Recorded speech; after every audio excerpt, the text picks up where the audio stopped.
in the morning. Doon po sa mga nakapanood sa kabuuan po ng kanyang video message, sa mga nagtatanong din dito, bakit daw natin siya hindi ka panayamin? Di, ulitin mo yung ating imbitasyon, Di. Di, parang ang lambing ano. Yes, me. Baka sumagot sa atin, me. May imbitasyon ka na ba, Di? Na-replyan ka ba, Di? Imbitahin mo ulit. Si former speaker. At lahat po ng mga isinasangkot nga din dito. Anyway, yung kabuuan po ng kanyang halos 11 minutes, about 12 minutes na message, yung malaking bahagi nito, sabi ko nga kanina, gas-gas na po. Gas-gas na ho yan na pangangatwiran o paliwanag. Yung budget process, alam na po natin yan, di ba? Matagal na po naipaliwanag natin yan. At yung po sinasabi na wala kaming kaugnayan dyan sa mga proyektong yan, matagal na pong katwiran yan ng mga isinasangkot sa anomalya sa pork barrel at sa mga government projects. Kung atin pong babalikan yung mga salaysay ni Bryce, ni Alcantara, ni Bernardo, doon po klaro na yung modus. Bakit ba nagkaroon na po ng contractors? Dati-rati po ang mga mambabatas ay kumikita sa kanila pong mga transaksyon sa mga kontratista sa kanilang mga distrito at mga proyekto. Pero dahil sabi nila, ay sandali lang, mukhang may cut pa yung kontraktor eh. Ako na ang kontraktor. Di ba? Naman. At ako pa yung congressman. O, di ba? Hitting two birds in one stone. Di ho ba? Ganun po yun eh. Dati-rati po, Dati-rate, kumukomisyon lang may sila. kontratista sila. Oo. Kamag-anak nila. Tama. Alright? Yung iba po ay mga BFF nila. Ngayon, sila na mismo. Kasi nga po, yun na ho yung kanilang ika nga po, ay maliwanag na kitaan. Bakit? O pangungulimbat, di po ba? So yung katwiran na, wala naman kami kinalaman dyan. Ni minsan hindi kami nakialam dyan. At dito, ang budget process, lehislatura, pero may parte yung executive. Di ba? Noon pa po gas-gas yung pangangatwiran na iyan.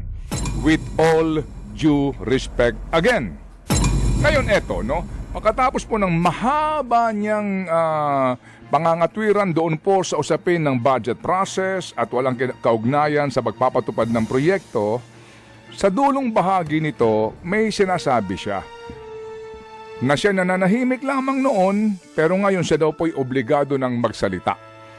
At dito po, nabanggit niya mga kapatid dito ho sa part na ito, wala na ho siyang nabanggit na pangalan na Chis Escudero, kung hindi po Saldico. Muli po ang aming programa ay bukas sa panig po ni Ginoong Escudero doon sa kanyang mga naunang pahayag na hindi ho naman namin na iparinig sa inyo. Okay, bagamat sa ngayon po sa mga balita, wala pa ho yatang reaksyon ang dating Senate President. Okay, ito po yung latter part ng pahayag ni former Speaker Martin Romualdez. Panoorin po natin, pakinggan po natin. For months, I chose silence because I believe in our legal system and in the rule of law. But my silence is now being exploited with politically engineered and fabricated narratives. What's even more disturbing, and this is something that cannot be ignored, is that there are emerging indications that certain sectors are attempting to weaponize individuals, including Zaldico, to construct a narrative that serves their own interests. So when the legal processes is being used against me as a political demolition job, then I will have no choice but to defend myself. And I will defend myself fully. I will not allow myself to be turned into the scapegoat so that others who are actually accountable can walk away clean. If this is a political play to push me out and close the story, tarnishing my name and my reputation, then I'm telling everyone now, I will not go quietly and I will not go alone. I will not be the fall guy for other people's corruption. I have been in public life long enough. I have seen enough. I have heard enough. I know many things about this current administration and past administrations as well. And I say this carefully. If this matter is to be handled as a legal issue, then let it be handled legally, soberly, and according to evidence. But if certain people insist on waging this in the court of public opinion, then I will have no choice but to defend myself publicly as well. Kasunod po niyan ay yun na pong kanyang panawagan kay Ombudsman. Yun po yung pinakadulo nito, panawagan niya na daan sa ebidensya, etc. etc. Ngayon, ano ang basa mo dito? Ano ang pagkakaunawa mo dito? Sa wikang English ito, Chacha. Gusto mo Englishin ko rin? Char! Oy, pero sa ating mga kapatid na nakatutok po sa atin ngayon, malinaw ha, doon po, ito po yung aking opinion lamang at hindi ito opinion ng ating istasyon. Pero para po sa akin, malinaw na ang tapang ng naging pahayag at parang may gustong patungkulan na sa paggawa ng budget na ito, kung sinasabi ninyong most corrupt budget man yan, hindi pwedeng sa isang tao nyo lamang isisi ito. Ilang beses po niya inulit ang salitang executives dun sa kanyang... Hindi, ang sinasabi ko, Cha, itong portion na ating ipinalabas. ito mismo. Itong portion mismo na ating ipinalabas. Ano ang basa mo dito? Ano ang pag-aanalisa mo dito?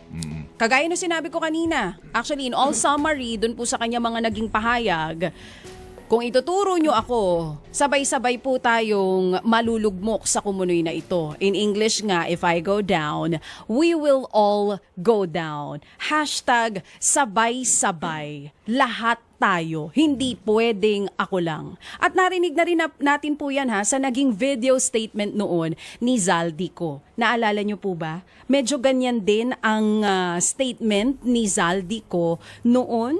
Yun ang tingin ko dyan. Ayaw niyang siya lang mag-isa. Dapat lahat tayo. Ang sinasabi ni Zaldico dun sa kanyang statement po na atin din po na ipalabas, I think Monday or Tuesday, ang inginunguso niyang mastermind ay si Ginoong Romualdez at ang Pangulong Marcos. Siya daw po dinadaanan lang ng pera. Okay, yun po yun para lang ho ninyo maalala. Ngayon dito po sa kanya naging statement, ako po dito, hindi ko ito tinuturing na matapang na pahayag. Kasi kung talagang matapang si speaker, wag na siyang magbalat kayo. Wag na po siyang maghunos dili pa. Kasi kung babasahin po natin ang mensahe nito, ako tingin ko dito, ang mensahe nito sa Pangulong Marcos Jr. Mismo Opo.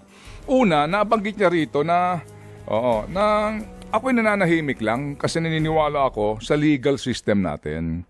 Pero dahil sa aking pananahimik, ika niya, meron daw ngayong mga iminamaniobra na mga sitwasyon para po maggumawa-gawa ng mga kwento kung saan ang mas nakakatawag ho ng kanyang pansin at nakakabahala sa kanya, disturbing ika niya, yun daw pong mga indikasyon na may mga sektor na gusto raw pong gamitin si Zaldico para bumuo ng panibagong kwento. Construct a narrative that serves their own interest. Kasi nga po na-timing din si Zaldico ngayon hawak. Baka may informasyon siya.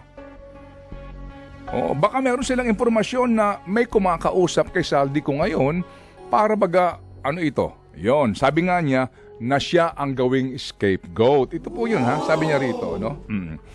Okay, kung legal process daw po ito, no problemo. Kasi nga, yaman niya, dami niyang pera para kumuha ng pinakamahusay na abogado rito, no?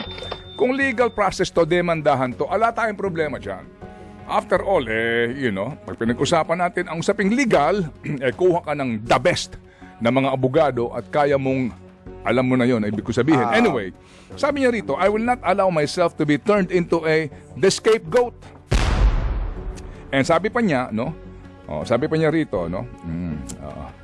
If this is a political play to push me out and close the story, tarnishing my name and my reputation, then I'm telling everyone, kasama na po dito ang Pangulong Marcos, I will not go quietly and I will not go alone. Hindi ko dito mananahimik na lang at hindi ako papayag na ako lang. I will not be the fall guy for other people's corruption. I have been in public life long enough. I have seen enough. I have heard enough. I know many things about this current administration. Para sinasabi niya, Sandali lang, ako lumalaban ako ng legal dito ha. Hinihintay ko yung mga demandang yan. Hinihintay ko yung mga kung ano man ang inyong isasampa dyan, sasagutin ko. Pero kapag ganito na may binubuo kayong kwento, ito ho yun ha. Pag ganito na ako ang mukhang ilalaglag ninyo dito, laglagan na tayo. Yan po yan mga kapatid. Ito ho yun ito yung mensahe, di ba? Kung ako ilalaglag nyo dito, ang dami kong alam sa inyo. Ito po yun. At sa nakaraang administrasyon. Ayan, sabi niya, I have heard enough. I know many things about this current administration and past administration as well. And I say this carefully. Ito sinasabi ko ha ng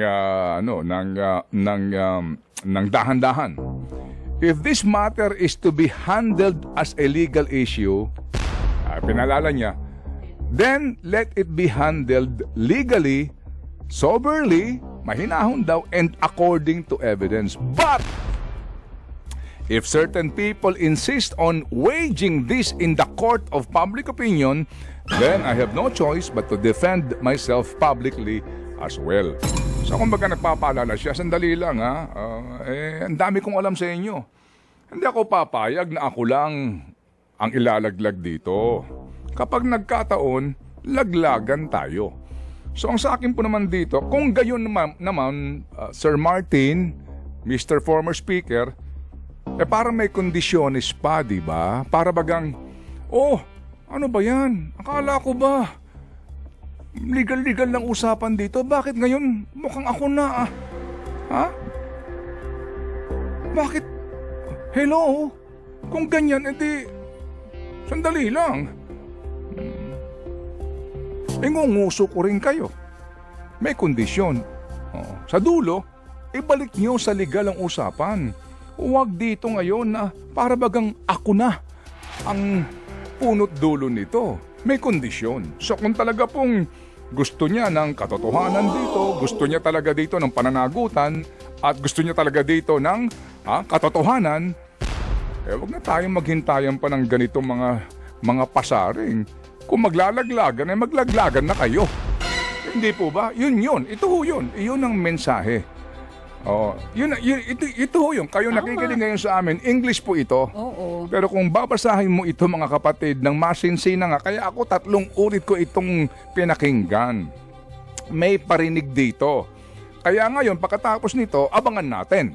Diba? Kung ano na ho ang magiging takbo ng kwentong ito. Well, again, if he goes down, you all go down. Yun nga ang summary niyan. Diba mga kapatid, bala kay oras? Ang summary po, if I go down, we all go down. Parang script sa teleserye. I will not go quietly and I will not go alone. I will not go alone. I will not be the fall guy for other people's corruption. I have seen enough, I have heard enough, I know many things about this current administration. Alright? So sinasabi niya rito, ha? Oo. Huwag niyo akong gawin. Oo. Ha? Na scapegoat. Huwag niyo ako gawing pain lang dito. Dahil kasama ko kayo. Alam ko na kayo ay kasabwat din dito. Basically, ganun po ang kahulugan nito. Sino ang kanyang pinatutungkulan? Dahil doon sa kanya pong mga unang salaysay, maingat siya na hindi nagbabanggit ng pangalan ng Pangulong Marcos. Nagbanggit siya ng Chis Escudero, Saldico, okay? Well, Toby Chanco, nabanggit niya rin na bakit daw marami sinasabi, bahagi daw ng Committee on Appropriations. But basically po, sinasabi niya, nasa executive ang implementasyon nitong budget na ito. Alright, so siguro ngayon, baka ngayon, pagkatapos nito, nag-uusap-usap na sila. Hindi po ba? Malay po ninyo. But muli mga kapatid, sa mga isyong ito, maging matalino po tayo, mapanuri po tayo. Kasi nga, ang katanungan dito, si Saldico nando doon. Hindi natin alam. Sino bang kanyang kasama? Sino bang kumakausap po sa kanya? Ano ba? Ano ba ang magiging galaw dito ng gobyerno? Kasi nga, kung pauuwiin mo si Saldico, ang inginunguso niyan, ang Pangulong Marcos mismo at si dating House Speaker. So kung pauuwiin mo siya, ganun pa rin ba ang kanyang narrative o kwento? na wala siyang pakinabang, wala siyang kaugnayan? Ako'y dinaanan lamang ng perang ito? O pag uwi niya rito, iba na ang kanyang kwento. Hindi po ba? Kaya ngayon mga kapatid, patuloy po tayong magmasid sa isyong ito. Nakailan na pong investigasyon. May sinasabi po na mga pag-freeze ng accounts, kung ngayon ka mag-freeze, meron ka pa bang aabutan? Sa tagal na ho na nagdaan. Kung may pera kang ninakaw, tingin mo ba hawak ko pa itong perang ito ngayon? O ito po'y nalabhan na? O naipamahagi na po sa iba't ibang mga kaparaanan? Mga kapatid, patuloy po tayong magbantay, magmasid sa isyong ito at huwag tayong makakalimot. Lalo pat ngayon, may mga namamatay sa pila ng ayuda. Lalo na ngayon, ang ating pong unang-unang problema, paano ba masisidlan ng kanin ng ating mga sikmura? Ngayon, paano ka makakahanap ng pampagasolina? Habang ang iba pinag-uusapan, 2028 elections na. Sa hirap ng buhay ngayon, lalo pa ho natin isipin itong skandalong ito. Inihahatid sa kanila ang male-maletang pera. Bilyon ang halaga. Yung iba nga po, for future plans lang hinahatid na. Ito, 5,000 piso, pipila ka ng 3 araw para makuha mo. Maghihirap ka sa pera na pera mo naman. Sila po pinakikinabangan ang perang ito ng walang kapagod-pagod, walang kahirap-hirap. Hindi ka babagalit? Sa isyong ito, lahat tayo may pakialam. Think